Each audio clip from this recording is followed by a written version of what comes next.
Makanya mohon maaf kalau ada di antara kita yang barangkali merasakan hatinya gelisah, hidupnya tidak tenang gitu ya, kebahagiaan seakan-akan tidak pernah datang dalam hidupnya. Coba diceklah bagaimana cara dia menghidupkan pagi hari dalam hidupnya, karena waktu di pagi hari itu menentukan juga sebagaimana dia ingin mendapatkan kebaikan dalam hidupnya. Kalau dalam bekerja, dalam beraktivitas tidak menghadirkan iman kita kepada Allah, maka kita akan menuhankan pekerjaan kita, seolah-olah yang menentukan rezeki kita adalah tempat bekerja kita, seolah-olah yang menentukan rezeki kita adalah bos kita. Padahal itu semua adalah wasilah saja. Yang menentukan rezekinya siapa? Allah Subhanahu wa Ta'ala. Sampai kemudian assalamualaikum, assalamualaikum gitu ya, terakhir dari sholat kita assalamualaikum, assalamualaikum. Pertanyaannya adalah setelah sholat apa yang kita lakukan?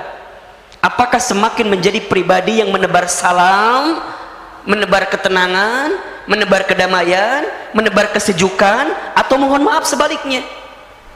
Jangan-jangan saat kita assalamualaikum, assalamualaikum, tapi kita masih ada dengki kepada tetangga kita, kita masih benci sama tetangga kita, kita masih bermusuhan dengan orang-orang yang kenal dengan kita. Allahu Akbar. Bagaimana mungkin ayah bunda bisa mendapatkan kalimat assalamualaikum, assalamualaikum, tapi kalau di hati kita masih ada kebencian dan kedengkian kepada orang lain.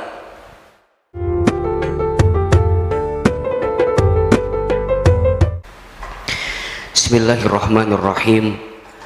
Assalamualaikum warahmatullahi wabarakatuh.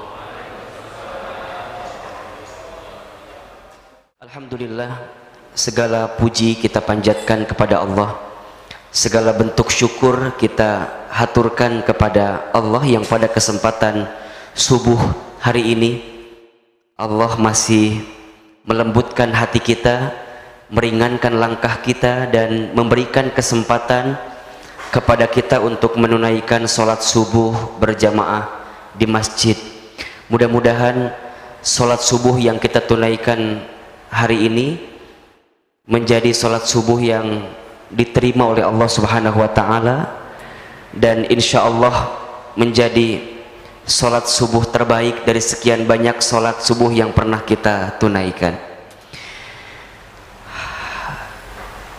Waktu di pagi hari itu ayah bunda adalah waktu yang tidak boleh kita sia-siakan kecuali untuk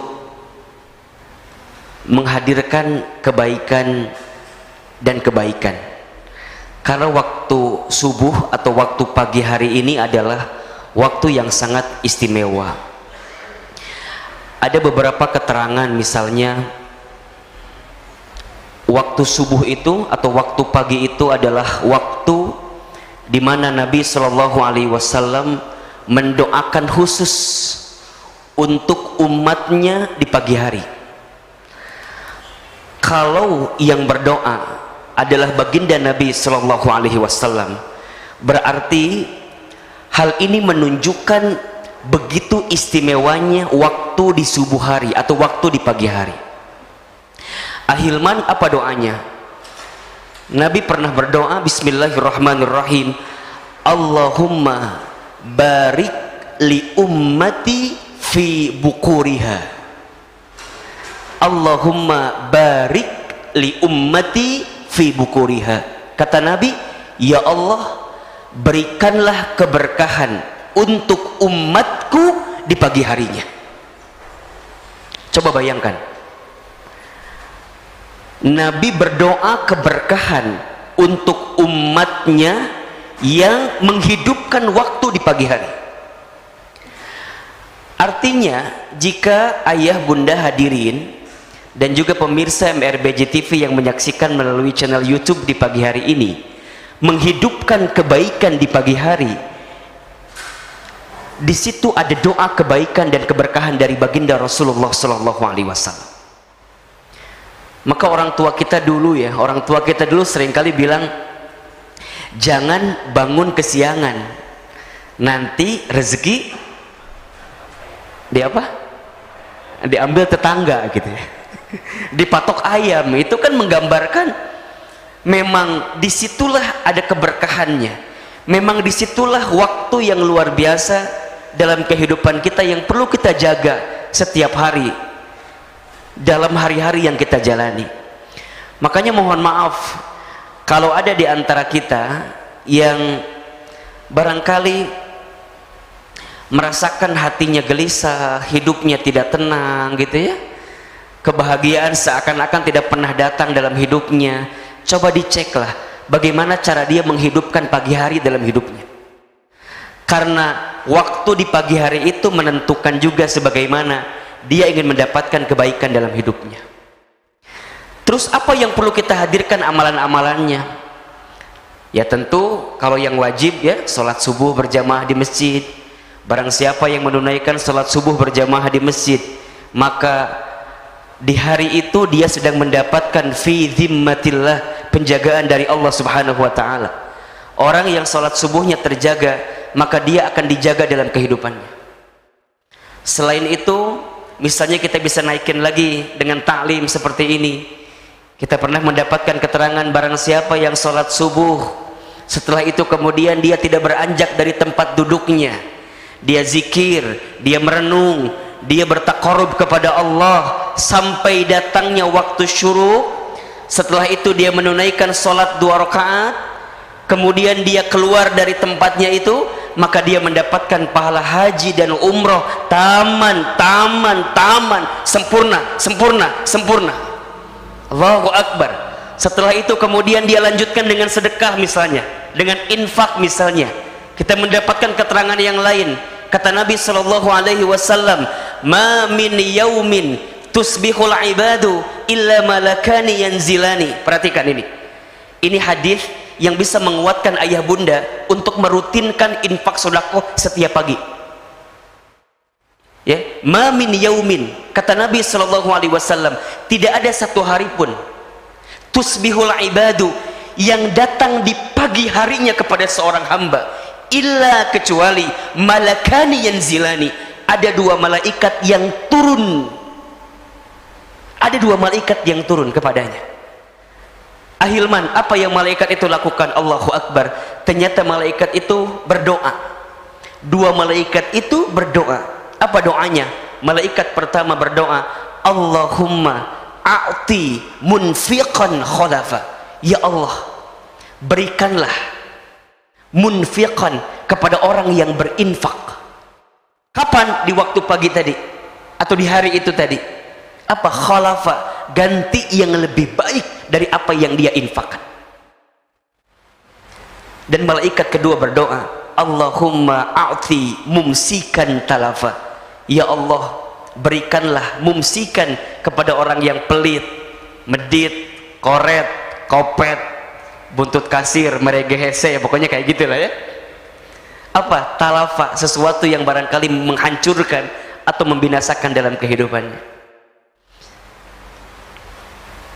Disinilah kita bisa menemukan titik bahwa jika hari-hari kita ingin diisi dengan banyak keberkahan, maka mulailah hari kita dengan kebaikan di hadapan Allah Subhanahu wa ta'ala, khususnya waktu istimewa di pagi hari, waktu istimewa di subuh yang kita tunaikan pada kesempatan kali ini.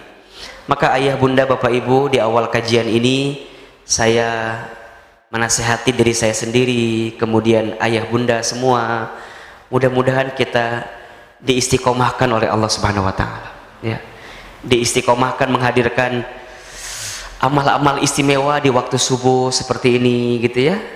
Terus kalau mau lagi ditambah, tambah lagi dengan amalan-amalan hati lain gitu ya.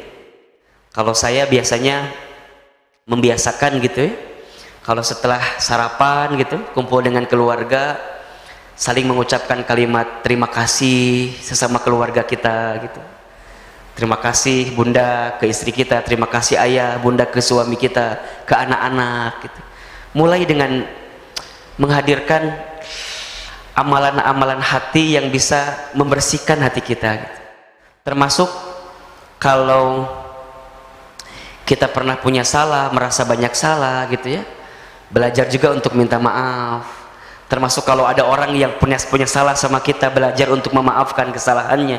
Insya Allah Pak, insya Allah Bu, hidup kita akan lebih adem, akan lebih tenang. Karena pada akhirnya apa sih yang mau kita hadirkan dalam hidup ini kecuali ketenangan dalam hati kita? Betul atau enggak? Ya, penting menata hati ini, penting sekali. Kata Allah Subhanahu wa taala, yauma la yanfa'u malun wala banun illa man atallaha biqalbin salim. Akan ada satu hari di mana harta dan anak-anak tidak bermanfaat, illa kecuali man atallaha, mereka orang-orang yang datang kepada Allah biqalbin salim, dengan hati yang bersih, dengan hati yang bersih. Maka oleh karena itu di awal kajian ini saya memberikan motivasi lah, sekaligus juga pengingat agar kita semua bisa memohon kepada Allah terus menerus agar kebaikan-kebaikan kita di pagi hari seperti ini bisa kita istiqomahkan sampai husnul khatimah. Amin ya rabbal alamin. Ayah bunda hadirin jamaah yang dirahmati Allah, pada kesempatan subuh ini kita akan lanjut kembali masih membahas tentang prinsip bekerja bagi seorang muslim. Di pertemuan sebelumnya sudah kami sampaikan bahwa bagi seorang muslim bekerja bukan hanya sekedar beraktivitas, akan tetapi pekerjaannya memiliki dimensi yang mulia di hadapan Allah. Setidaknya ada 4 spektrum, ada 4 dimensi yang bisa kita dapatkan saat kita bekerja dengan baik dan benar tentunya, ya, sesuai dengan aturan Allah, tidak menyalahi aturan Allah, dan tujuannya ya untuk Allah. Apa di antara 4 itu? Yang pertama, bagi seorang muslim bekerja itu adalah refleksi imannya kepada Allah. Ustadz, iman itu kan bermakna dia yakin percaya kepada Allah. Iya, di antara yang membuat kita harus memiliki keyakinan yang kuat kepada Allah adalah bahwa semua yang mengatur urusan kita adalah Allah Subhanahu wa taala, termasuk yang menentukan rezeki kita. Namun demikian, walaupun Allah yang sudah mengatur, menentukan rezeki kita, bukan berarti kita tidak berikhtiar mengejarnya. Ya. Kita berikhtiar, kemudian kita berusaha, karena itu adalah bagian dari kewajiban kita kepada Allah untuk mencari rezeki, untuk menjemput rezeki yang kemudian Allah siapkan rezeki yang kita cari tersebut. Dan ini penting sekali, makanya harus dipahami ya oleh hadirin sekalian bahwa yang menentukan rezeki kita itu bukan tempat bekerja kita. Setuju nggak? Yang menentukan rezeki kita itu bukan bisnis kita. Yang menentukan rezeki kita itu bukan pekerjaan kita, bukan. Allah. Pekerjaan, tempat bekerja, bisnis kita itu adalah wasilah kita untuk menjemput rezeki kita. Mohon maaf nih, kalau ada di antara kita yang berpikir bahwa rezeki kita yang menentukan adalah tempat bekerja kita, maka siap-siap konsekuensi logisnya adalah, konsekuensi logisnya nih ya, kalau kita berhasil kita akan sombong, kalau kita gagal kita akan kecewa. Saya ulangi nih, kalau dalam bekerja, dalam beraktivitas tidak menghadirkan iman kita kepada Allah, maka kita akan menuhankan pekerjaan kita, seolah-olah yang menentukan rezeki kita adalah tempat bekerja kita, seolah-olah yang menentukan rezeki kita adalah bos kita, padahal itu semua adalah wasilah saja. Yang menentukan rezekinya siapa? Allah Subhanahu wa taala. Dan jika pemahaman ini dihadirkan, tadi saya sampaikan, jika kita sukses kita akan sombong, seakan-akan ini hasil ikhtiar saya. Kalau kita gagal, kita akan apa? Kecewa. Makanya mohon maaf kalau ada di antara ayah bunda, teman-teman sekalian, yang hari ini misalnya ya kecewa gitu ya dengan pekerjaan yang kita jalani, coba dicek. Boleh jadi selama ini kita terlalu menuhankan apa yang menjadi pekerjaan kita, sehingga ketika kita mendapatkan sesuatu yang tidak sesuai harapan, kita kecewa dibuatnya. Maka bekerja itu adalah kewajiban saja, menjalankan perintah Allah yang di dalamnya ada refleksi iman terbaik kita di hadapan Allah Subhanahu wa taala. Yang kedua, bagi seorang muslim bekerja juga adalah bukti amal soleh. Amal soleh. Seorang suami keluar dari rumahnya untuk mencari nafkah bagi keluarganya, itu amal soleh atau bukan? Amal soleh. Saat dia bekerja dengan baik di tempat bekerjanya, memberikan kualitas yang baik untuk kliennya atau untuk yang menjadi mitra kerjanya, dan itu bermanfaat bagi orang lain, amal soleh atau bukan? Amal soleh. Maka jika dia ingin menjadikan bekerja sebagai amal soleh, dia tidak akan menyia-nyiakan setiap detik-detak waktu dalam pekerjaannya, kecuali untuk menghadirkan manfaat terbaik dalam hidupnya. Manfaat bagi dirinya, manfaat bagi keluarganya, manfaat bagi tetangganya, manfaat bagi masyarakatnya, manfaat bagi kehidupan seluruhnya, karena dia tahu saat bekerja ada amal soleh di situ. Yang ketiga, bekerja juga adalah ibadah. Ibadah, Pak. Kita tahu bahwa ibadah itu bukan hanya yang sifatnya ritual semata ya. Ibadah itu setiap perbuatan dan perkataan yang ditujukan untuk Allah dengan mengikuti cara Allah ya, mengikuti aturan Allah, maksudnya itu adalah ibadah. Ibadah. Karena kalau kita berpikir ibadah hanya yang sifatnya ritual, alangkah sedikit sekali gitu kan. Tapi kalau kita memahami seluruh aspek kehidupan kita adalah ibadah, begitu luas peluang kita untuk mendapatkan kebaikan itu. Makanya nanti seseorang yang ibadah ritualnya benar akan berdampak kepada hari-hari dalam kehidupannya. Contoh misalnya, dia menjalankan sholat. Dalam Al-Quran Allah sampaikan, innas sholata tanha anil fahsya'i wal munkar. Sesungguhnya sholat bisa mencegah perbuatan keji dan perbuatan munkar. Oke? Nah, sholat yang kemudian dia jalankan dalam hidupnya itu akan berefek terhadap aktivitas dalam hari-harinya. Ketika sholatnya benar, maka dia akan benar menjalani hari-hari setiap hari. Contoh, dia tidak akan korupsi. Kenapa? Karena perbuatan korupsi bukan perbuatan yang baik, itu perbuatan yang tidak baik. Sholatnya menjaga dia untuk tidak melakukan sesuatu yang buruk, dijaga gitu. Nah sekarang ada pertanyaan, Ustadz, kenapa ada orang yang sholatnya jalan tapi maksiatnya jalan juga? Ada nggak yang begitu kira-kira? Ada? Siapa? Saya. Siapa? Saya. Nah ini kan harus kita renungi. Ustadz, bukannya sholat ini mencegah perbuatan keji dan mungkar, kok bisa ya? Mohon maaf, jangan menyalahkan sholatnya, tapi salahkan kitanya. Barangkali selama ini kita belum mampu menghadirkan sholat sesuai dengan apa yang diinginkan oleh Allah dari sholat kita dan sesuai dengan tuntunan baginda Rasulullah Sallallahu Alaihi Wasallam. Contoh, ini analisa sederhana saja ya. Dalam Al-Quran, perintah sholat itu menggunakan kalimat aqimus sholah, betul? Bukan af'alus sholah.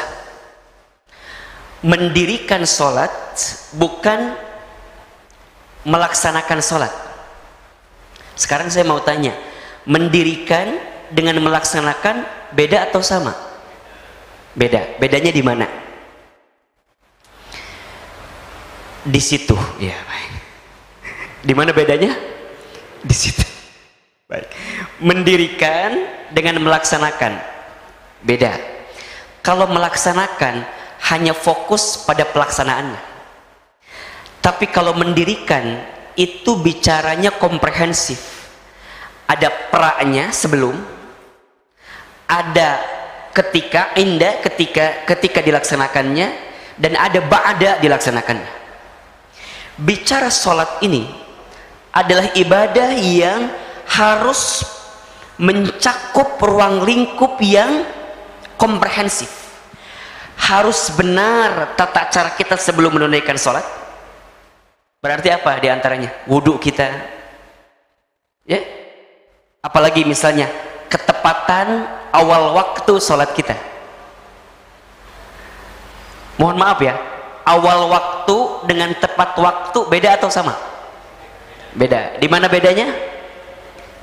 Di situ. Sholat zuhur misal ya, jam 12 azan zuhur, itu awal waktu. Jam 2 sholat zuhur masih bisa atau tidak? Masih bisa, waktunya masih tepat, tapi awal waktunya kita hilang. Apakah masih ada di antara kita yang sholat tidak sesuai dengan awal waktunya tapi tepat waktu, hanya sibuk dengan tepat waktunya? Baik. Ini salah satunya, Pak, salah satunya. Ya. Termasuk nanti naikin level lagi, termasuk adab kita dalam menunaikan sholat itu seperti apa gitu. Ya. Naik lagi nanti pas pelaksanaannya, baik itu bacaannya, baik itu gerakannya, kan aqwalun wa af'alun kan. Ada ucapan di situ, ada gerakan di situ. Kita harus benar-benar mempelajari ini semua. Sampai kemudian assalamualaikum, assalamualaikum gitu ya. Terakhir dari sholat kita assalamualaikum, assalamualaikum. Pertanyaannya adalah setelah sholat apa yang kita lakukan? Apakah semakin menjadi pribadi yang menebar salam, menebar ketenangan, menebar kedamaian, menebar kesejukan, atau mohon maaf sebaliknya? Jangan-jangan saat kita assalamualaikum, assalamualaikum, tapi kita masih ada dengki kepada tetangga kita. Kita masih benci sama tetangga kita. Kita masih bermusuhan dengan orang-orang yang kenal dengan kita. Allahu Akbar. Bagaimana mungkin ayah bunda bisa mendapatkan kalimat assalamualaikum, assalamualaikum, tapi kalau di hati kita masih ada kebencian dan kedengkian kepada orang lain? Makanya di antara perintah sholat itu harus apa? Harus khusyuk kan? Khusyuk, benar-benar khusyuk.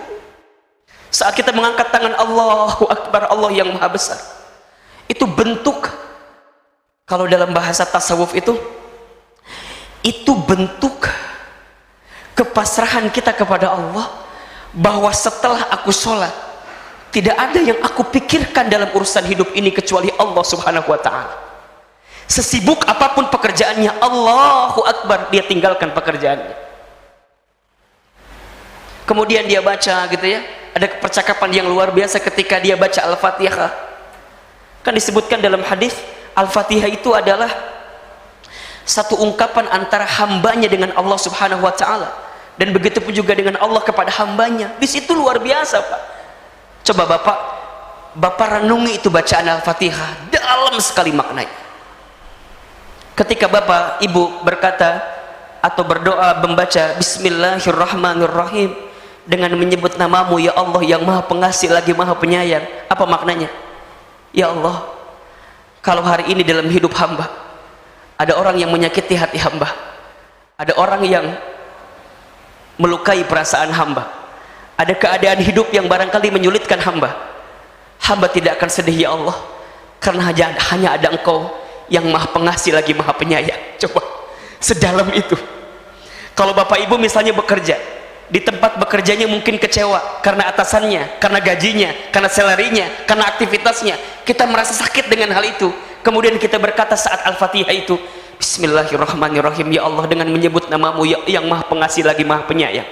Sesulit apapun keadaan hidup hamba, tidak ada yang perlu hamba takutkan, karena ada Engkau yang maha pengasih lagi maha penyayang.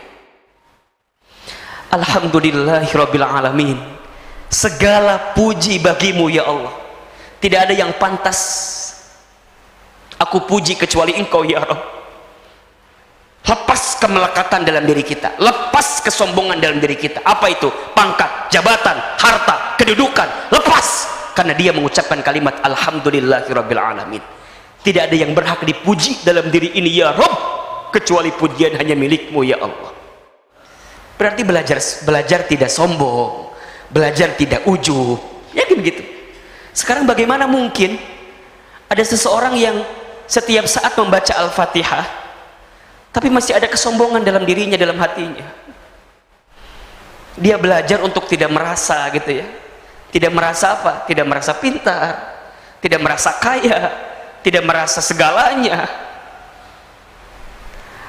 Hati-hati dengan sikap sombong ini. Sikap yang begitu dibenci oleh Allah Subhanahu wa ta'ala. Karena yang berhak sombong hanyalah Allah. Kita tidak ada yang perlu kita sombongkan. Terus kita baca sampai bawah, sampai ada kalimat iyyaka na'budu wa iyyaka nasta'in. Ya Allah, hanya kepadamulah aku menyembah dan hanya kepadamulah aku meminta pertolongan. Itu kan bahasa curhat tingkat tinggi gitu. Ayo, persoalan apa yang Bapak Ibu miliki, yang ayah bunda miliki, yang hadirin miliki? Hadirkan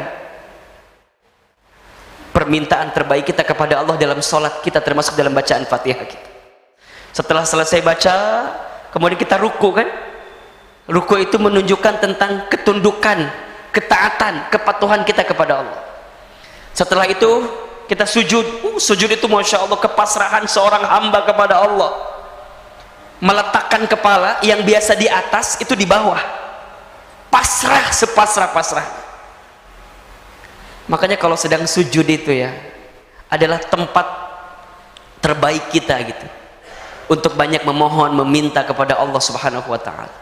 Jika sudah tidak ada pundak manusia yang bisa dijadikan sandaran dalam hidup kita, sudah saatnya hamparan sajadah kita bentangkan, bersujud kepada Allah Subhanahu wa ta'ala, berbisik di bumi, biarkan yang di langit mengijabah setiap doa-doa kita. Allahu Akbar. Maka dari sholat, jika benar sholatnya, itu berefek positif terhadap aktivitas dalam hari-hari. Masya Allah, berarti Ustadz harus banyak yang kita evaluasi. Iya ya, sholatnya benar, tidak mungkin dia mengambil yang haram. Dia takut, sholatnya yang menjaganya. Dia tidak akan menzalimi orang lain karena sholat yang menjaganya. Dia tidak akan mungkin nyikut kiri nyikut kanan nipu orang lain. Kenapa? Karena ada sholat yang menjaganya. Maka kita mintakan kepada Allah, setelah assalamualaikum, assalamualaikum, kita apa doa kalimat yang keluar wiridnya? Astagfirullah, kan? Astagfirullah, astagfirullah. Kita bertobat lagi kepada Allah, minta ampun ya Allah, minta ampun ya Allah, kan gitu. Terus kita minta sama Allah. Nah, saat benar ibadahnya, maka nanti dalam hari-harinya pun dia diisi dengan ibadah-ibadah terbaik. Salah satunya adalah bekerja. Bekerja itu bagian dari ibadah.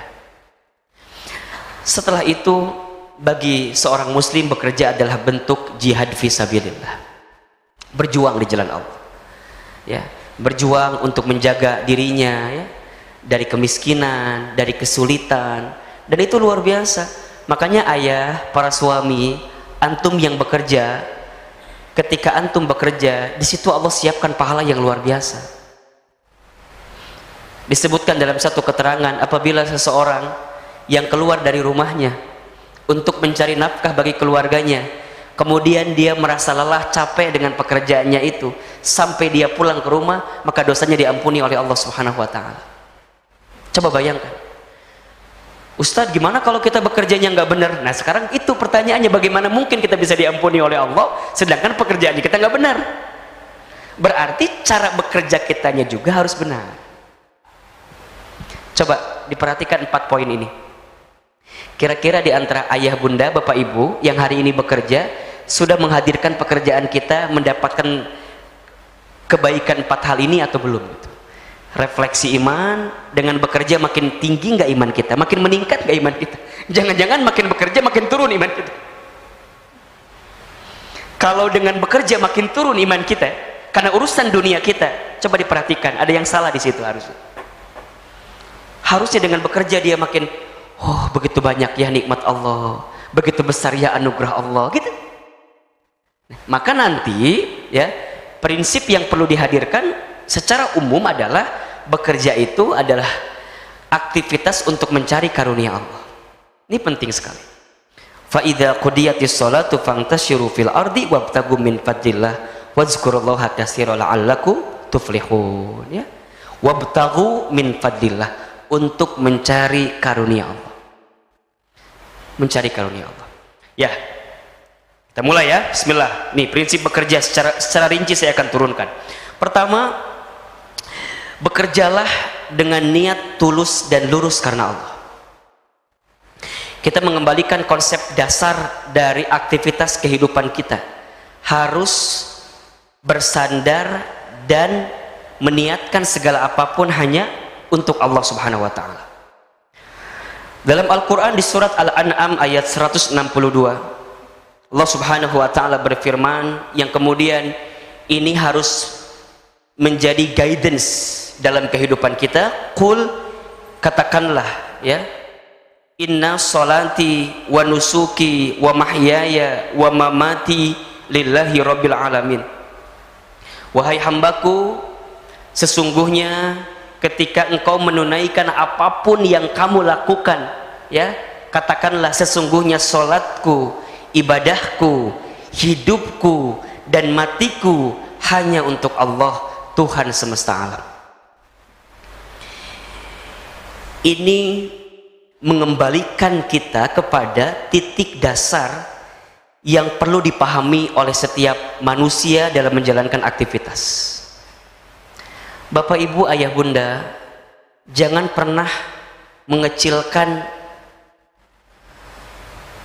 niat dalam kehidupan kita, karena ukuran amal kita itu akan diterima tergantung niat kita.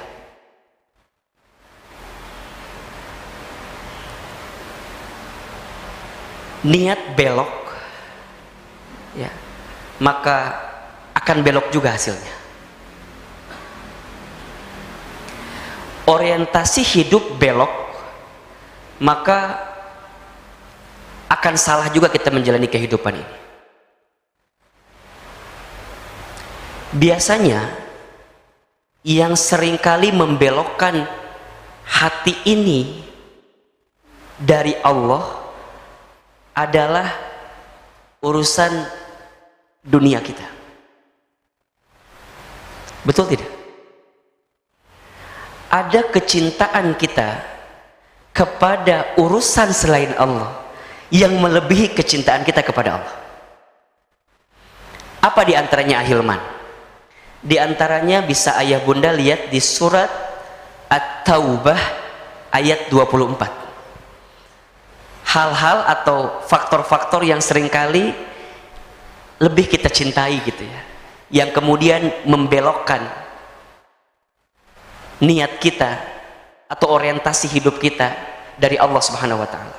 Coba dibuka surat At-Taubah ayat 24 ya.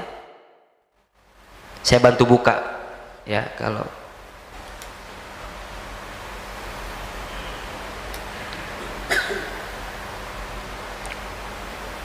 baik. Sudah kelihatan belum? Paling atas ya, perhatikan. Qul, katakanlah, in kana abaukum, jika ada di antara ayah-ayah kamu sekalian, atau misalnya ada di antara orang tua kamu sekalian, wa abnaukum, dan anak keturunan kamu sekalian, wa ikhwanukum, dan saudara-saudara kamu sekalian, wa azwajukum, dan pasangan hidup kamu sekalian, wa ashiratukum, dan keluarga kamu sekalian. Baik, poin satu yang seringkali membelokkan hati kita, orientasi hidup kita, niat kita dalam menjalankan setiap aktivitas kita itu karena faktor keluarga. Ada kecintaan yang begitu besar, ya. Wa amwalun iqtarabtumuha, dan harta, ya, yang kamu miliki atau perjuangkan selama ini. Wa tijaratun tahsyawna kasadaha, dan perdagangan atau pekerjaan yang kamu takutkan kehilangannya. Wa masakinu tardawnaha, dan tempat tinggal yang kamu sangat bahagia dengannya, sangat ridho, sangat senang dengannya. Ahabba ilaikum minallahi wa rasulih, lebih kamu cintai daripada Allah dan Rasulnya. Wa jihadi fi sabilillah, dan jihad di jalan Allah. Fatarabbasu hatta ya'tiyallahu bi amrih, maka tunggu saatnya sampai Allah mendatangkan ketentuannya.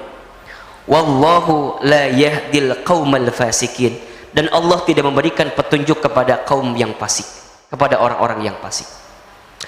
Gini. Ada di antara kita yang saat menjalankan aktivitas, menjalankan amal, orientasinya, niatnya bukan untuk Allah tapi untuk urusan-urusan yang tadi saya sebutkan di atas. Emangnya nggak boleh Ustadz? Boleh saja, tapi landasan firm awalnya harus karena Allah. Contoh misalnya, nis kita agak belok dikit ya, misalnya dalam urusan rumah tangga gitu. Ketika seorang istri melayani suaminya, kalau seorang istri itu ketika melayani suami niatnya untuk mendapatkan pujian dari suami, ada nggak yang begitu kira-kira? Agar suaminya makin sayang gitu ya, agar suaminya makin cinta gitu ya. Ya sah-sah saja gitu, tapi mohon maaf, jika itu yang menjadi landasan utama seorang istri melayani suami, maka siap-siap seorang istri akan kecewa dibuatnya ketika suami tidak lebih sayang kepadanya. Terus gimana Ustadz biar kita makin tenang? Seorang istri harus paham bahwa melayani suami adalah bagian ketaatannya kepada Allah. Betul? Melayani suami, mendapatkan ridho suami, memberikan servis terbaik bagi suami, itu kan kebaikan. Berpenampilan cantik di depan suami, itu kan kebaikan. Bukankah ayah bunda tahu di antara ciri istri yang baik adalah salah satunya saat dia dilihat oleh suaminya menyenangkan mata suaminya. Halo ibu-ibu, jelas tidak? Jadi kalau ibu-ibu dandan, ibu-ibu itu dandan untuk siapa? Untuk suami siapa? Ustadz, berarti kalau kita senam biar badan kita bagus, kalau kita pakai make up yang bagus untuk suami kita, agar suami kita senang dengan kita, bagus atau enggak niatnya begitu? Enggak masalah, tapi harus tanamkan di hati kita bahwa saat aku berpenampilan cantik, ini bagian ketaatanku kepada Allah dengan cara memberikan yang terbaik untuk suamiku. Clear? Jadi kalau suami aku muji nggak muji, gitu ya, nyanjung nggak nyanjung, nambahin uang jajan nggak nambahin uang jajan, itu bukan urusan kita. Karena urusan kita adalah menampilkan sisi baik dari apa yang kita bisa berikan kepada suami kita. Kan ada 3 tuh istri yang baik itu cirinya: ketika dipandang menyenangkan mata suami, ketika diperintahkan taat dan patuh kepada suami selama suaminya tidak memerintahkan hal-hal yang melanggar syariat, dan yang ketiga apa? Mampu menjaga kehormatan suaminya. Allahu Akbar, luar biasa itu. Termasuk para ayah nih, para suami, kalau anda bekerja ya, kemudian anda mencari nafkah, niatnya hanya sekedar untuk mencari nafkah bagi keluarga, sayang gitu loh. Dan akan nyesek kalau istri kita nggak nerima. Ada nggak di sini para istri yang suka nggak menerima suaminya? yang cintanya tergantung tanggal bulan? Ada? Yang mana orangnya? Di sini enggak. Ada kan ya, yang mohon maaf para istri yang cintanya itu tergantung tanggal bulan, ada ya? Tanggal bulan gajian biasanya. Aku mau melayani kamu kalau gajian kamu masih ada dan segala macam, kalau enggak lepas gitu. Terus suami gimana? Ya sudah, saat dia bekerja, ini adalah bagian kewajibannya kepada Allah, mencari nafkah bagi keluargaku, dapat tidak dapat, sedikit ataupun banyak, kita kembalikan lagi kepada Allah Subhanahu wa ta'ala. Ini niatnya penting sekali, niatnya penting sekali. Banyak orang yang gelisah dengan bekerja karena salah niat, itu aja lah. Banyak orang yang bekerja di kantor karena salah niat, niatnya pengen dipuji sama atasannya, pengen dapat KPI yang bagus di pekerjaannya. Itu kan indikator dunia saja, jalan terus. Yang walaupun kadang-kadang mohon maaf kita sudah bekerja banting tulang tapi nggak dapat KPI yang bagus gitu ya. Ada nggak yang ngerasa begitu? Ustadz, aku udah kerja banting tulang, tulang banting, kaki di kepala, kepala di kaki gitu ya. Berangkat pagi, pulang pagi. Kayak lagunya siapa itu tuh? Berangkat pagi, pulang pagi, capek luar biasa, tapi kayak nggak dihargain ya Ustadz. Nah, kalau niatnya salah, akan ada rasa itu. Tapi kalau niatnya, ya Allah, boleh jadi mungkin manusia nggak ngehargain usaha pekerjaan saya, tapi hamba yakin engkau menilai setiap apa yang hamba kerjakan. Begitupun sebaliknya, hati-hati yang hari ini bekerjanya tidak perform gitu ya, tidak profesional, tapi mendapatkan penghargaan yang besar, hati-hati.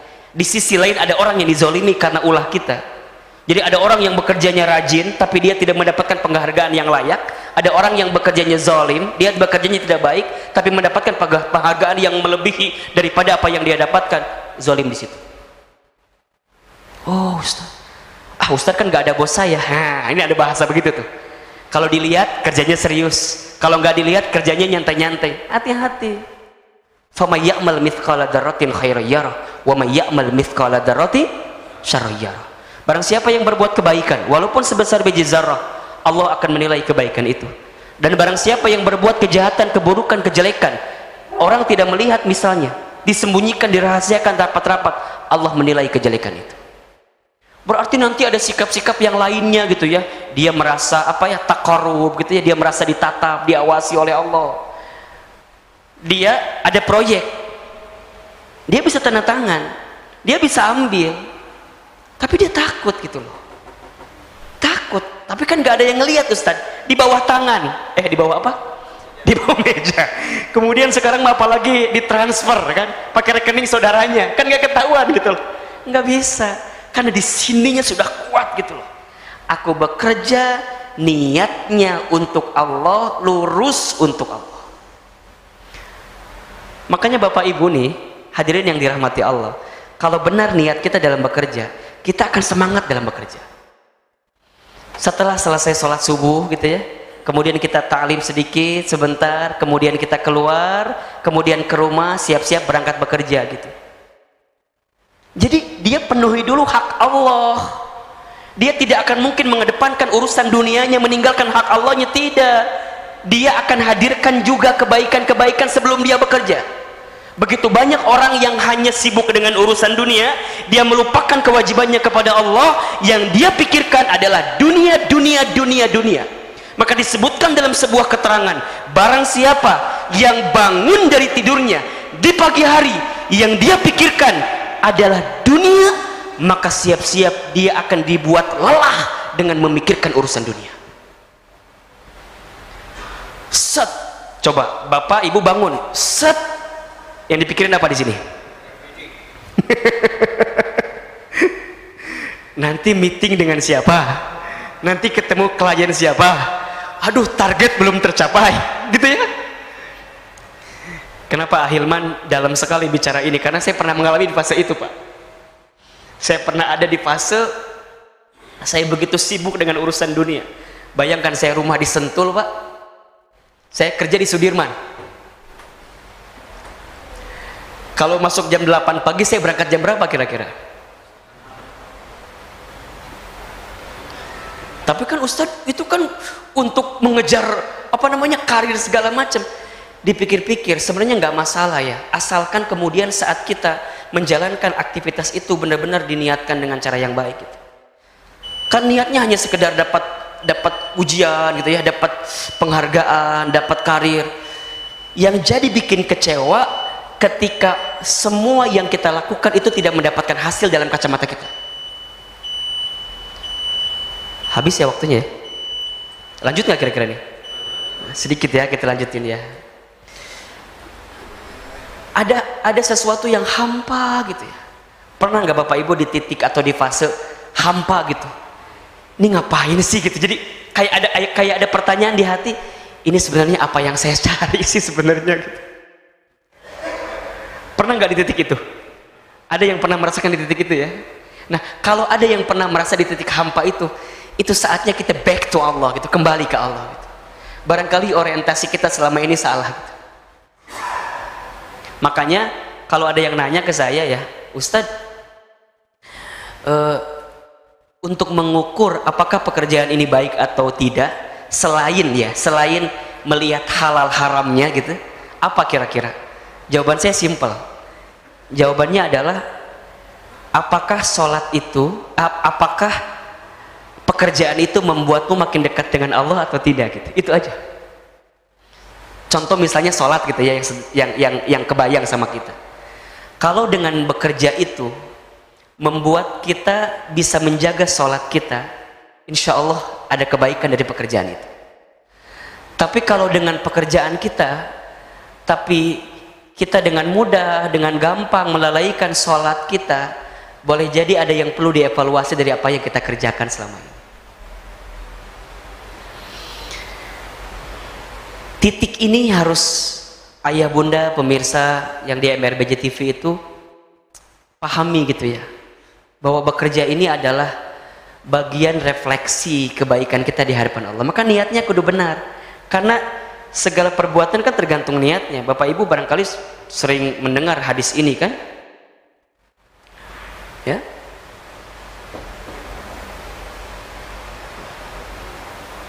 ya, Rasulullah SAW pernah bersabda, innamal a'malu binniyat. Sesungguhnya perbuatan kita itu tergantung niat kan. Walikulli imri'in ma nawa. Dan setiap kita atau perbuatan itu tergantung niat, dan seseorang akan mendapatkan sesuai dengan niatnya saja.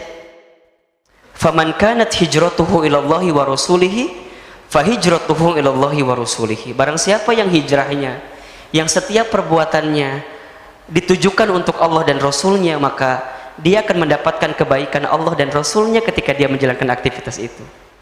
Wa man kanat hijratuhu, dan barang siapa yang berhijrah atau menjalankan aktivitas lidunya yusibuha, hanya untuk urusan dunia dan semisalnya ya, awim ra'atin atau perempuan yatajawwajuha, yang ingin dia nikahinya atau yang dia cintainya, fahijratuhu ilallah fahijratuhu ila ma hajara ilahi, dia akan mendapatkan sesuai dengan apa yang dia niatkan dalam hidupnya.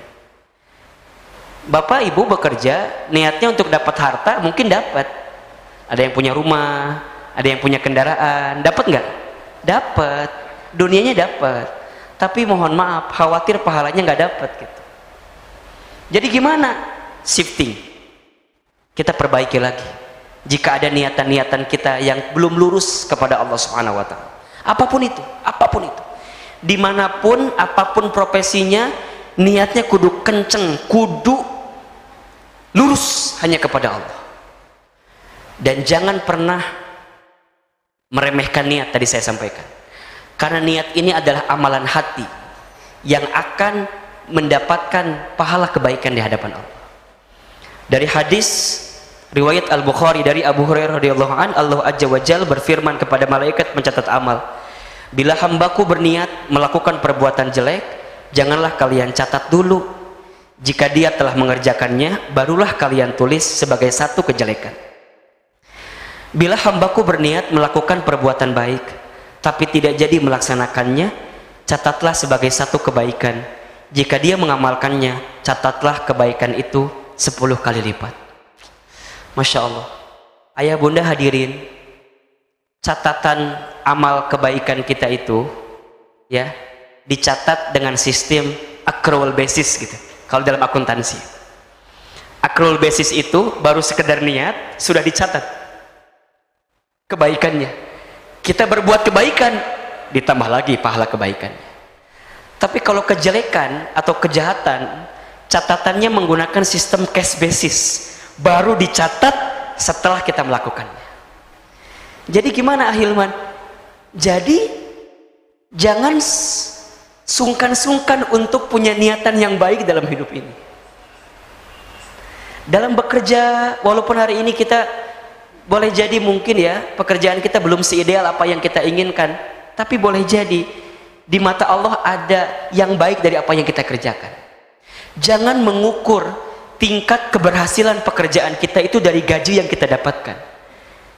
Jangan selalu mematok pada jumlah, karena sampai kapanpun kamu tidak akan pernah puas dibuatnya, apalagi jika kamu membandingkan dengan orang lain. Betul nggak? Tapi carilah berkahnya, karena di titik itulah kamu akan mendapatkan kebahagiaan. Nah maka nanti Bapak Ibu yang dirahmati Allah, kita akan bertemu dengan prinsip yang kedua, bekerja bagi seorang muslim. Ini ada 4 total semuanya ya. Bekerja dengan itqan. Seperti apa bekerja dengan itqan, bagaimana caranya, apa prinsipnya, insya Allah kita akan bahas di pertemuan yang akan datang. Ini materi untuk training 3 hari 2 malam sebenarnya. Saya kebut jadi satu pertemuan 1 jam di MRBC. Mudah-mudahan ini bisa motivasi kita ya, terutama yang hari ini masih beraktivitas, yang bekerja, yang sudah pensiun. Gimana Ustadz? Saya udah pensiun. Nah sekarang yang sudah pensiun sudah punya perusahaan biasanya kan, betul nggak? Kayak ayah nih udah punya perusahaan misalnya kan, punya karyawan. Ini didik atau misalnya nasihati karyawan kita. Kan gini ya, karyawan tuh kalau kita motivasi dengan ayo dunia terus kan juga capek Pak, capek. Tapi sentuh spiritualnya. Saya merasakan sekali satu instansi ya yang disentuh dengan spiritualnya itu akan meningkatkan produktivitas yang jauh lebih besar. Alhamdulillah ada beberapa perusahaan yang kami jadi konsultan di dalamnya, kemudian saya kasih KPI yang bukan lagi urusan kuantitatif ya, bukan hanya sekedar target gitu, tapi saya kasih nilai-nilai kualitatif terutama dari sisi spiritual gitu. Bagaimana sholat gitu ya, dijaga dulu, di absen Pak, sholat duha gitu, kita berikan, kita kasih waktu space untuk mereka berdoa. Ada taklim misalnya mingguan, taklim bulanan, kemudian nanti ada hal-hal yang sifatnya rutinitas ritual ibadah kita terapkan dalam tempat perusahaan kita. Itu ngaruh Pak, itu ngaruh luar biasa, secara omset, secara revenue, itu ngaruh luar biasa. Dan jika benar dijalankannya, maka kita akan mendapatkan kebaikannya gitu. Makanya ayolah, selama ini yang sibuk dengan urusan dunia, jangan hanya mengedepankan dunia, capek Pak, tapi libatkan Allah dalam urusan dunia kita. Barang siapa yang hari-harinya disibukkan untuk Allah Subhanahu wa Ta'ala, maka urusan dunia yang selama ini menjadi kebutuhannya itu akan datang bertekuk lutut katanya kepadanya. Tapi barang siapa yang orientasinya hanya sebatas dunia, maka dia akan mendapatkan kelelahan dalam mencarinya. Ustadz, kenapa ya saya capek banget ini, hampa banget ya? Coba tanyakan, boleh jadi orientasi kita terlalu condong kepada urusan dunia. Karena dalam Al-Quran Allah sampaikan, wabtagi fima atakallahu darul akhirah wala tansa nasibaka minad dunia. Dan carilah keutamaan urusan akhirat dan jangan lupakan urusan dunia. Jadi dunia itu kalimatnya jangan lupa. Kalau jangan lupa itu berarti gimana? Sekedarnya aja, ya biasa aja gitu, ya kan? Kalau ada orang yang hari ini ditinggikan urusan dunianya, kita jawab, cuma apa? Cuma dunia, gitu aja. Kan kadang-kadang kita iri ya Allah kenapa ya dia tuh Masya Allah, cuma dunia, gitu. Ada di antara kita yang kehilangan sesuatu yang kita cintai gitu ya, urusan dunia. Kita jawab, biar lepas nih, biar lega, cuma dunia. Ada yang di PHK, cuma dunia. Ada yang dirumahkan, ah cuma dunia. Rugi sedikit, ah cuma dunia. Untung banyak, cuma dunia. Jadi jangan sombong. Wah, cuma dunia. Makanya kalau orang yang sudah lurus ya, sudah tulus apa yang dia jalin dalam hidupnya, dia nggak akan silau dengan apa yang lihat, apa yang ada di orang lain.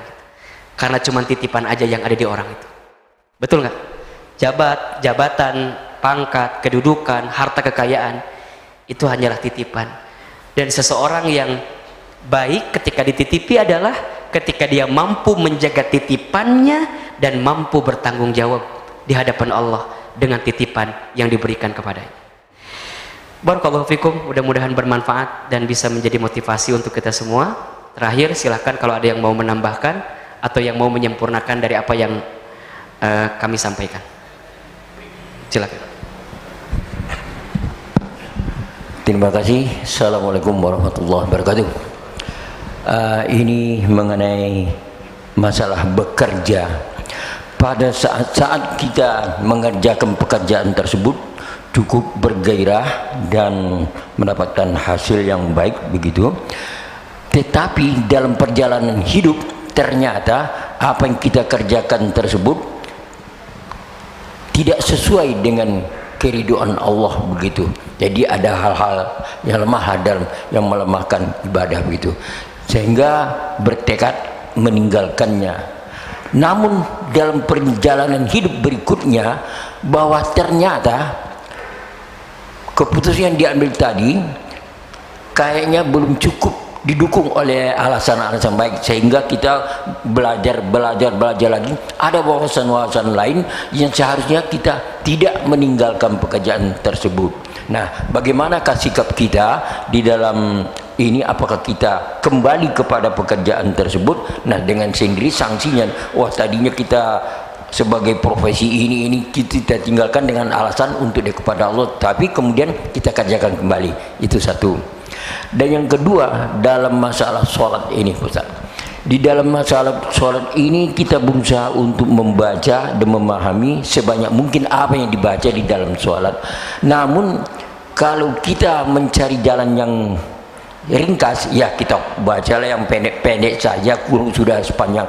Namun kita ingin untuk bisa mendapatkan yang lebih banyak sehingga kita membaca lebih banyak. Namun di dalam membaca lebih banyak mungkin ada kelemahan-kelemahan, mungkin tinggal ayatnya. Terus kita hanya berniat bahwa ini kita kerjakan untuk mendapatkan hasil lebih baik daripada Allah. Allah Maha tahu. Kita tidak berniat untuk merubah ayat tersebut, tetapi hanya semata-mata kelemahan yang ujung-ujungnya kelemahan itu juga dari Allah. Nah, apakah sikap ini keliru atau bagaimana? Terima kasih. Assalamualaikum warahmatullahi wabarakatuh.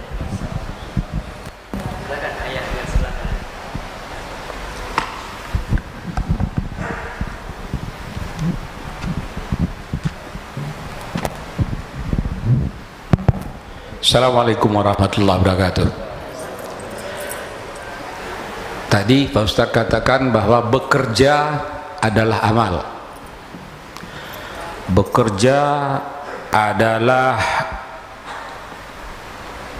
apa lagi tadi? Ibadah. Tapi giliran Ustadz katakan bekerja adalah jihad. Nah, ini pendukung Jokowi nggak mau nih. Masalahnya kata jihad itu mereka alergi, ya. Bagaimana cara Ustadz menyampaikan ini supaya orang selalu merubah persepsinya?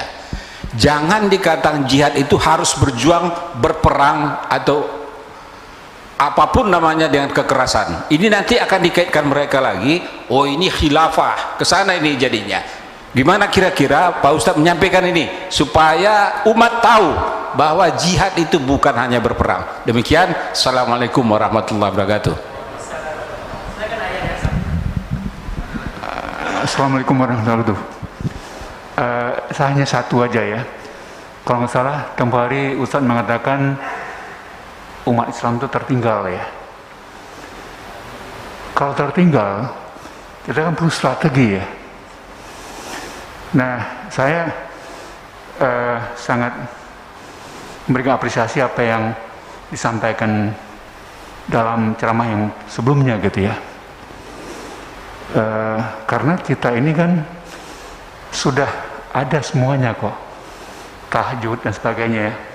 Ada buku yang ditulis oleh seorang dari, kalau salah dari Amerika kalau salah ya, kekuatan jam 5 pagi Kak. Ya, kenapa kita sebagai orang muslim lebih dari itu, jadi kekuatan jam 3 pagi ya, tahajud dan sebagainya, bekerja mulai jam 3 pagi. Saya yakin kita akan bisa mengalahkan kemiskinan, ketertinggalan sebagainya gitu ya. Nah, saya pikir nih Ustadz bicara dengan yang kaum milenial ini, yang muda-muda, karena mereka jam 6, jam 7 masih tidur Pak. Jadi bagaimana membangkitkan kaum muda ini Pak? Kalau enggak kita akan jadi pembantu atau jadi kuli di negeri sendiri gitu ya. Nah, ini adalah menurut saya ini tugas dari Ustadz dan Ustadz yang lain Pak. Gimana Ustadz mempengaruhi Ustadz yang lain juga masih muda-muda, membangkitkan umat ini. Harus ada terobosan. Tanpa terobosan tidak akan terjadi perubahan kok. Makasih. Masya Allah, terima kasih Ayah. Ini banyak insight yang saya dapatkan.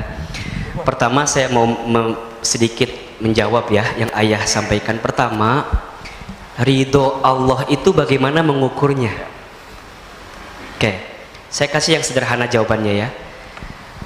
Ridho Allah itu adalah saat kita melakukan sesuatu yang dicintai oleh Allah. Jadi kalau Ayah bekerja, beramal, beraktivitas, mengedepankan apa yang Allah cintai, bukan apa yang kita sukai. Karena kadang-kadang kita mah lebih mengedepankan apa yang saya sukai daripada apa yang Allah sukai. Contoh misalnya, ada dua pekerjaan ya. Pekerjaan satu misalnya gajinya tidak terlalu besar, tapi di dalamnya ada banyak amal-amal yang bisa kita lakukan yang dicintai oleh Allah. Nah, ada pekerjaan kedua gajinya besar, tapi kita harus meninggalkan kewajiban kita kepada Allah, misalnya sholat gitu ya, nggak bisa sholat Jumat, kan ada yang begitu, yang akhwat barangkali harus lepas jilbab dan segala macam gitu. Nah, mana yang perlu kita pilih? Kalau kita mengedepankan ingin mengejar ridhonya Allah, boleh jadi kita meninggalkan yang gajinya besar dengan memilih yang gajinya kecil, karena ada kecintaan Allah di situ ketika seorang hamba melakukan kebaikan-kebaikan dalam hidupnya. Maka inna rahmatallah qaribum minal muhsinin, kan? Sesungguhnya kasih sayang Allah itu dekat dengan orang yang berbuat baik. Al-muhsinin, al-muhsinin. Nah, artinya sekarang kita nanti ketika memilih pekerjaan, menentukan pekerjaan, itu harus cari tahu dulu selama kita bekerja apakah dengan bekerja jadi melalaikan perintah Allah atau tidak gitu. Kalau dengan bekerja bismillah, mudah-mudahan gaji juga bagus gitu ya, karir juga bagus, di situ juga kita jadi tenang, aman. Nah, itu adalah kebaikan yang bisa kita dapatkan. Jadi ukurannya itu Pak, ukurannya itu. Selain kita harus nambahin ilmunya nanti, karena kalau bicara ilmu kan nanti kita akan bicara fikih dalam pekerjaan yang kita pilih misalnya ya. Ada pekerjaan ini tuh halal atau haram ya, itu beda lagi perbincangannya, akan sangat panjang lagi.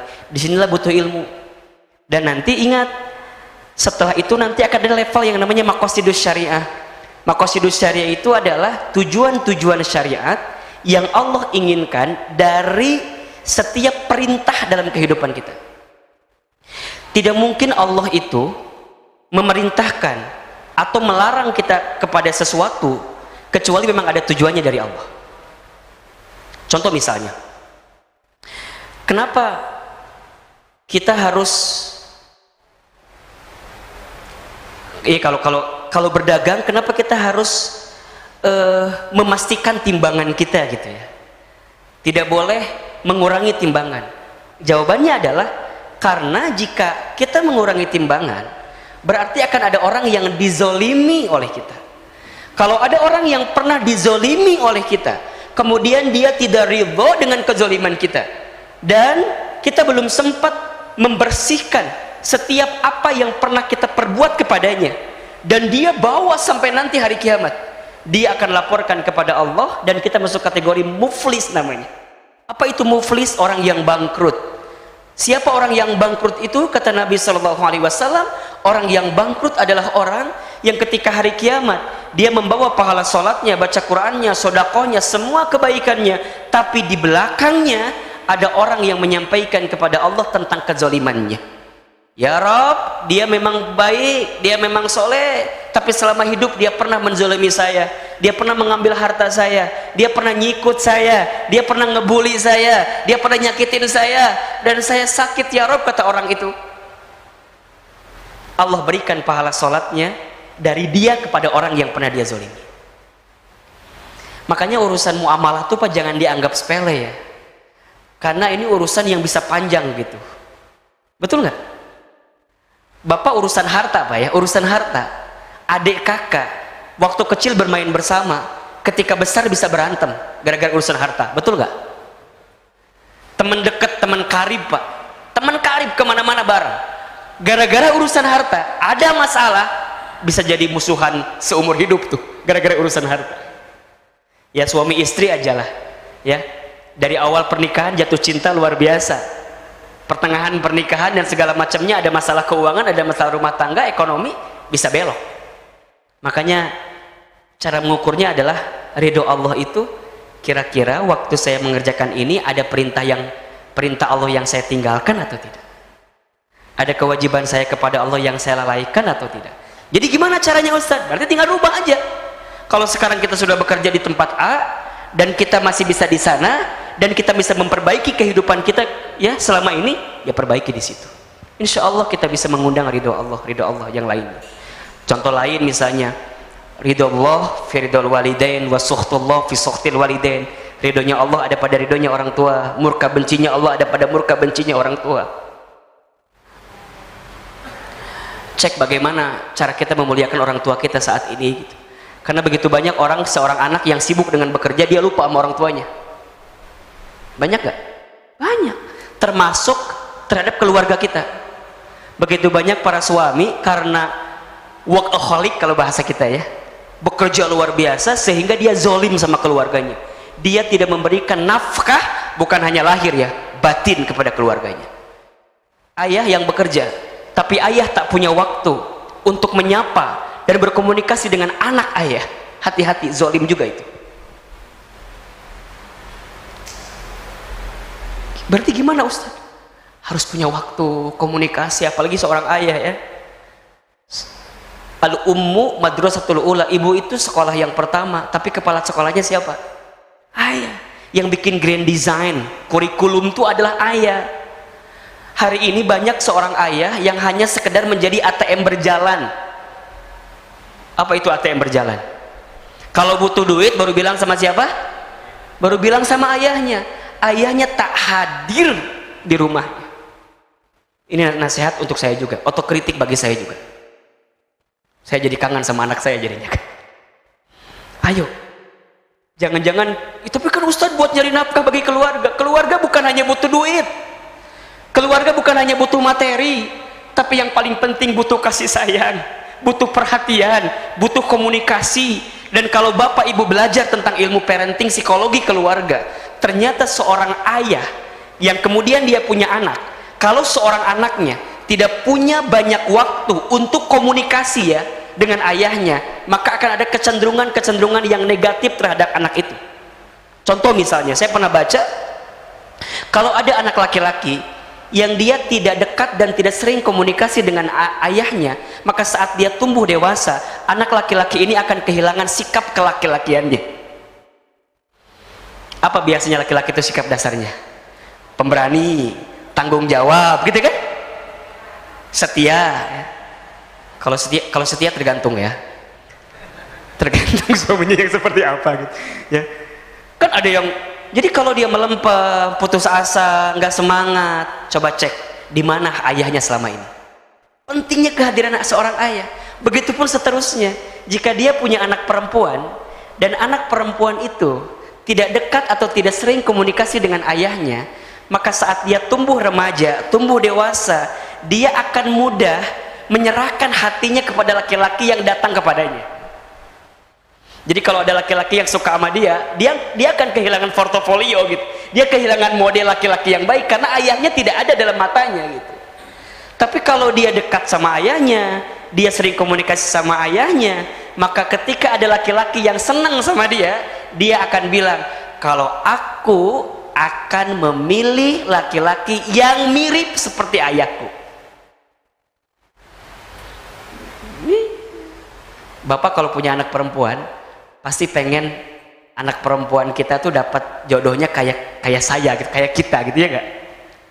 Karena seorang ayah itu pasti jaga banget. Ya karena saya punya anak perempuan ya, 2 anak perempuan saya Pak. Saya ngejaga benar gimana caranya gitu kan. Jatuh dikit aja, aduh luar biasa. Makanya ketika ada laki-laki yang mau dekat sama anak perempuan kita, minimal kita akan bilang, cari yang kayak ayah ya. Walaupun susah gitu ya. Tapi kan harapannya begitu gitu. Nah makanya ini bicara ridho ini panjang sekali. Ada pembahasannya nanti ya, tentang cara mengundang ridhonya Allah gitu. Ada amalan-amalan yang bisa kita hadirkan. Termasuk tadi yang pertanyaan kedua tentang ibadah ya. Bapak Ibu percayalah bahwa la yukallifullahu nafsan illa wus'aha. Allah itu tidak akan membebani kita melebihi batas kemampuan kita. Tapi ingat, jangan menjadikan kita jadi orang yang udahlah kan Allah mah pasti baik, pasti nerima, kemudian kita nggak belajar. Jangan. Justru disitulah kita harus termotivasi untuk memperbaiki setiap amalan kita. Karena Allah melihat itu semua. Nanti ada babnya namanya itqon Pak. Itqon itu bersungguh-sungguh menghadirkan perbaikan. Jangan cepat puas dengan apa yang kita hadirkan selama ini di hadapan Allah Subhanahu wa taala. Kudu yang paling banyak. Kan gini Pak, di hadapan Allah itu kita kudu jadi hamba yang paling baik, ahsanu amala. Kan ada nasihat dari ulama, jadilah manusia yang paling baik di hadapan Allah, yang paling buruk di hadapan diri sendiri, yang paling bermanfaat bagi orang lain, katanya gitu. Ini nasihatnya Pak, jadilah manusia yang paling baik di hadapan siapa? Allah. Sholat kita kudu yang paling baik, puasa kita kudu yang paling baik, zakat kita kudu yang paling baik. Tapi jangan untuk di hadapan manusia. Kalau untuk di hadapan manusia jadi ria Pak. Ria itu yang ini membedakan ria dengan ikhlas gimana Ustadz? Bedain ria sama ikhlas kan biasanya. Cara bedainnya adalah dilihat, tidak dilihat, berubah atau tidak. Itu aja. Jadi Bapak nih kalau pas sendirian sholatnya dengan pas disaksikan atau ada orang yang lihat, beda atau sama? Kalau sama aja tetap baik, ya itu bukan ria. Contoh misalnya, Bapak kalau lagi sendirian bacaannya apa? Yang pendek atau yang panjang? Kalau lagi sendirian bacaan suratnya yang pendek atau yang panjang? Pendek. Kalau lagi banyak orang? Panjang. Kalau berubah karena ingin mendapatkan pujian, Allah hafiz, Allah bisa baca Quran, dan berubah, ria itu. Harusnya dibalik Pak. Di tengah kesendirian, panjangkan bacaan kita. Ketika dengan orang lain, mungkin pendekkan bacaan kita. Agar kenapa Ustadz? Ya boleh jadi ada orang yang lagi sibuk mau berangkat kerja, kan kita kudu nyadar. Ada cerita orang jadi imam di Soekarno-Hatta Pak, di bandara. Baru selesai Al-Fatihah langsung dia bacanya Yasin Pak.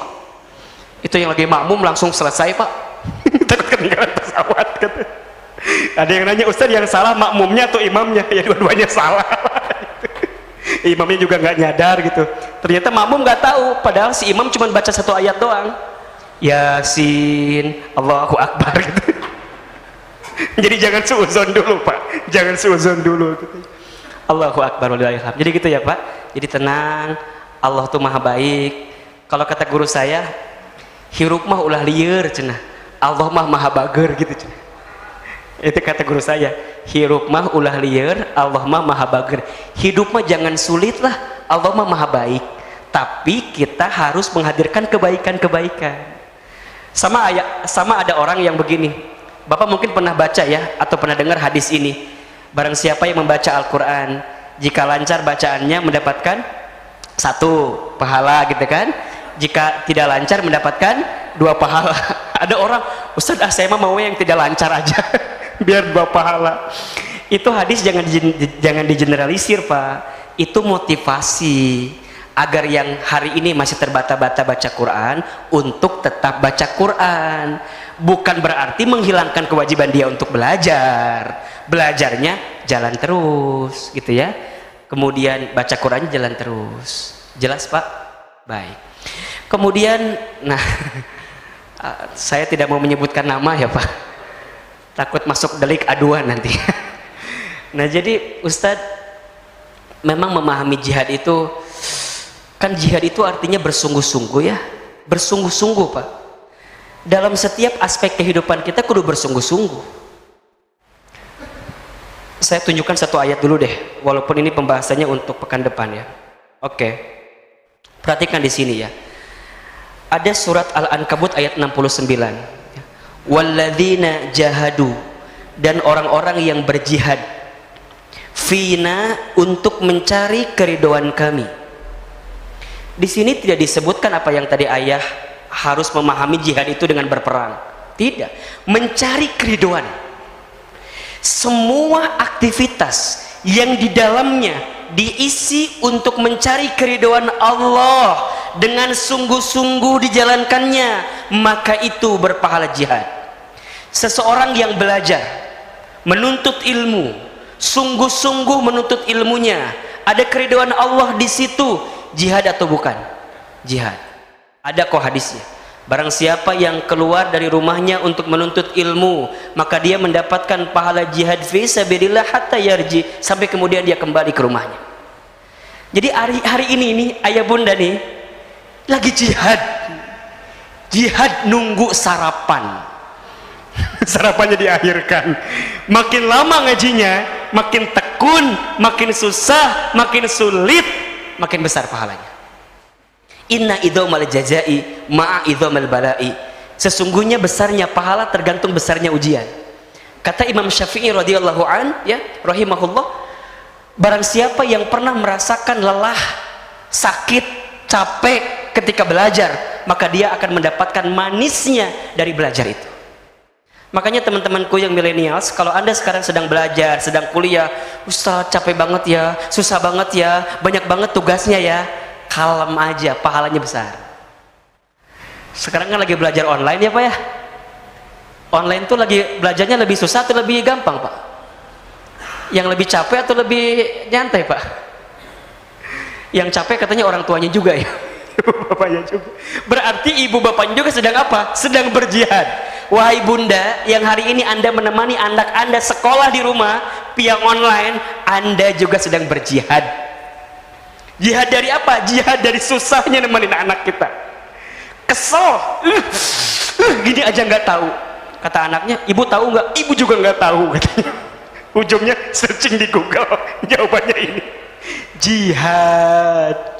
Makanya Ahilman dari Garut ya, kemudian pesantren, kuliah gitu ya, kemudian nyari kesempatan sana sini, nyari sana sini. Kalau niatnya hanya sekedar belajar sayang gitu. Tapi ada jihad fisabilillah. Ngejar saat kuliah, gimana caranya jadi wisudawan terbaik? Kudu jadi wisudawan terbaik, kudu berprestasi karena tahu jihad fisabilillah. Seorang ayah bekerja banting tulang, capek luar biasa, sungguh-sungguh untuk mencari keridhaan Allah, karunia Allah. Aku punya istri di rumahku, aku punya anak di rumahku, aku punya orang tua yang barangkali sedang sakit, aku harus cari nafkah agar bisa ngasih obat untuk orang tuaku, agar bisa nganter untuk orang tuaku. Sungguh-sungguh untuk itu semua, niat kepada Allah. Jihad fisabilillah. Jihad fisabilillah. Kemudian nih yang baru nikah, anda punya anak, punya keluarga, kemudian anak anda bertambah, anda pengen punya mobil Ustaz. Saya kemana-mana hari ini kehujanan, kepanasan, anak saya 3, saya pengen serius bekerja, mencari keridhaan Allah, ingin punya kendaraan sendiri. Jihad fisabilillah. Jadi jihad itu semua yang kita lakukan dengan sungguh-sungguh untuk mencari keridhaan Allah, itu adalah jihad. Makanya ketika Nabi SAW setelah selesai perang Badar, Apa kata Nabi? Setelah ini kita akan berpindah dari jihad yang kecil menuju jihad yang lebih besar. Perang Badar kan dahsyat, Pak. Perang Badar kan super gitu. Terus kata sahabat, ya Rasulullah, jihad apa yang paling besar? Kata Nabi, jihad terhadap hawa nafsu diri sendiri. Bapak bangun jam 3 subuh, mau berangkat ke kamar mandi, ambil air wudhu, sholat tahajud, perlu jihad nggak? Perlu. Kalau nggak jihad, mendingan tidur lagi. Jihad, bangun, Allahu Akbar. Berangkat sholat subuh ke masjid ini, jihad. Jadi semua hal yang dilakukan dengan sungguh-sungguh mencari keridhaan Allah itu adalah jihad.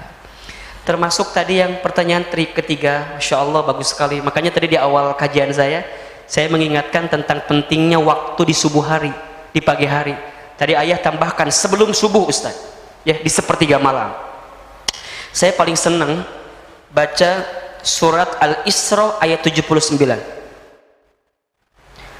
ya, 79 sampai 82.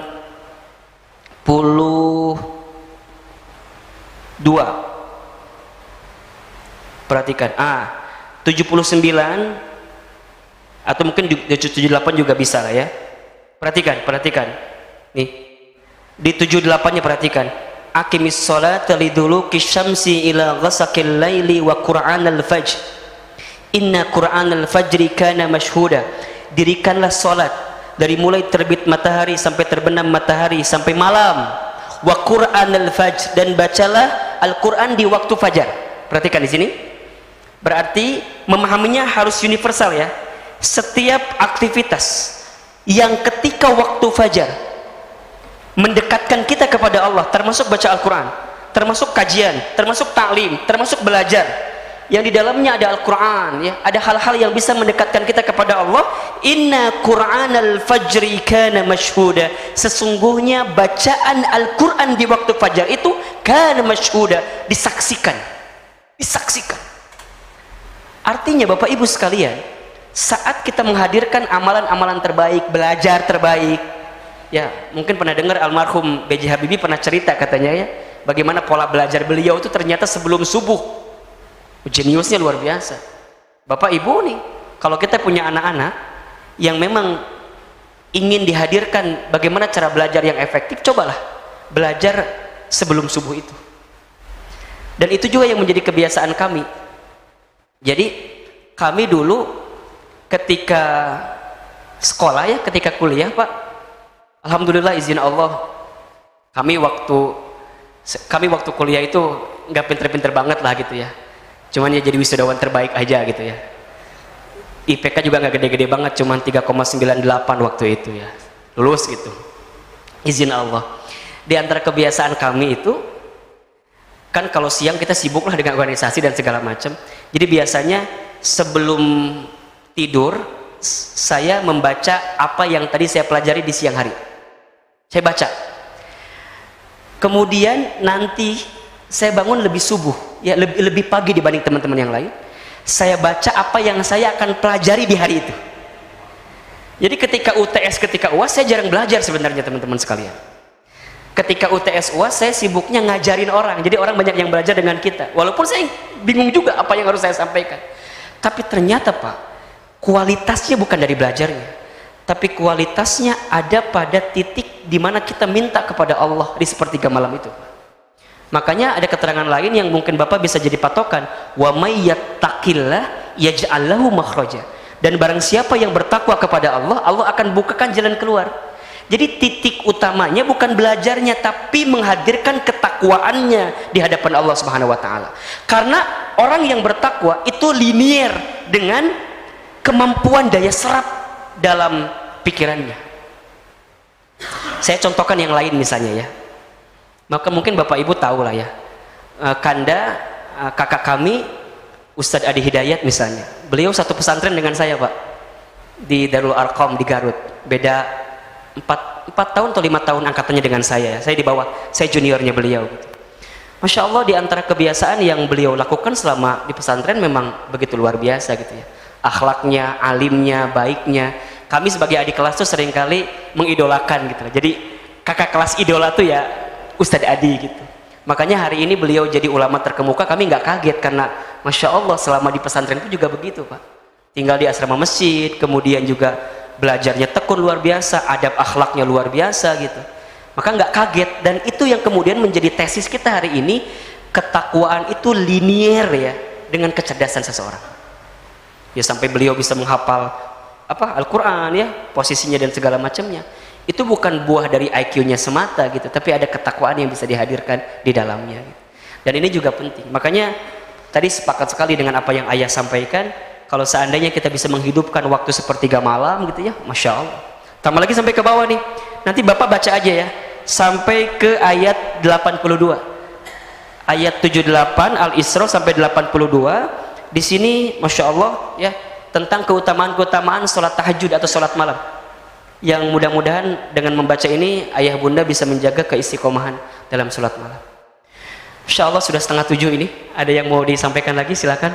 Ini Ustadz, ada beberapa pertanyaan dari YouTube, cuma karena terbatasnya waktu jadi dibacakan satu saja.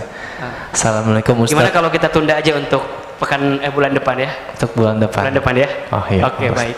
Bapak Ibu yang dirahmati Allah, mohon izin, mohon maaf kita tidak bisa selesaikan bacaan yang di YouTube. Mudah-mudahan hari ini mungkin kita tidak bisa sering ya, karena sebulan sekali juga kita ada di sini, tapi mudah-mudahan walaupun sebulan sekali bisa nancep lah, bisa kita bisa nyentuh lah, bisa ngarahin hal-hal yang boleh jadi mungkin yang kami sampaikan berbeda gitu ya, caranya atau metodenya, agar kita semangat lah dalam menjalani aktivitas ini. Saya tuh masih ingat perkataannya ayah anda kami ya, Ayah Syafi'i Antonio. Kata beliau gini, Nanda Hilman, umat ini atau ya keadaan kita ini satu aja kurangnya katanya. Saya bilang apa ayah? Kata beliau, ya kita ini orang solehnya kurang kaya, orang kayanya kurang soleh katanya. Setuju nggak kira-kira? Makanya kajian-kajian terkait dengan ya hal-hal yang sifatnya produktivitas gitu ya, hal-hal yang sifatnya semangat untuk bekerja, ini perlu dihadirkan agar kita tidak fobia gitu dengan udahlah kan mati nggak, dunia nggak dibawa mati, kan sering ada bahasa-bahasa begitu ya. Iya benar gitu, tetapi kan bagaimana cara bawanya ya kan, ada bagaimana cara membawa dunia itu, dan kita harus belajar.